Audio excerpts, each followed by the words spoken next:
நந்தியோட வாயில இருந்து தண்ணீர் வரும் அப்படின்னு சொன்னா உங்களால நம்ப முடியுதா? பெரும்பாலான கோவில்கள்ல நந்தி மூலவரை வணங்குவது போலதான் சிலை அமைக்கப்பட்டிருக்கும். ஆனா அருள்மிகு வாலீஸ்வரர் ஆலயம் நந்தி ஆச்சரியம் மிக்கதாக இருக்கு. முக்கியமா சென்னையில இருந்து திருப்பதி செல்லும் சாலையில ஊத்துக்கோட்டை வழியில ராமகிரி அப்படிங்கிற ஒரு கிராமம் இருக்கு. இந்த கிராமத்துல மிகவும் பழமையான ஒரு பெரிய சிவாலய கோவில் ஒண்ணு இருக்கு. அந்த கோவில்ல தான் வருஷம் 365 நாளுமே நந்தியோட வாயில இருந்து தண்ணீர் வந்து கொண்டே இருக்கான்.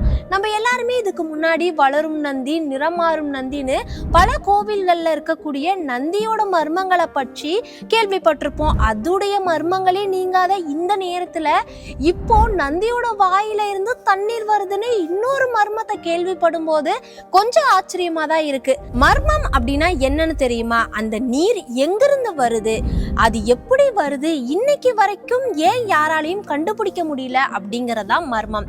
இந்த கோவிலுக்கு வெளியே ஒரு தீர்த்த குளம் ஒண்ணு இருக்கா.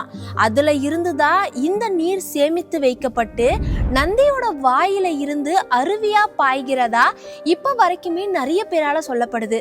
முக்கியமா இந்த நந்தி கோவிலுடைய வாயிலிருந்து கொட்டக்கூடிய நீர் வருடம் முழுவதும், அதாவது 365 நாட்களுமே அளவு மாறாமல் அதே நீர் வெளியேறுவதா இப்ப வரைக்குமே அங்க இருக்கக்கூடிய மக்களால கூறப்படுது. இந்த நந்தியோட வாயிலிருந்து வரக்கூடிய தண்ணீர் மிக இனிப்பாகவும் சுவைமிக்கதாக இருக்கிறதாகவுமே அந்த ஊர் மக்கள் சொல்றதை கேட்க முடியுது.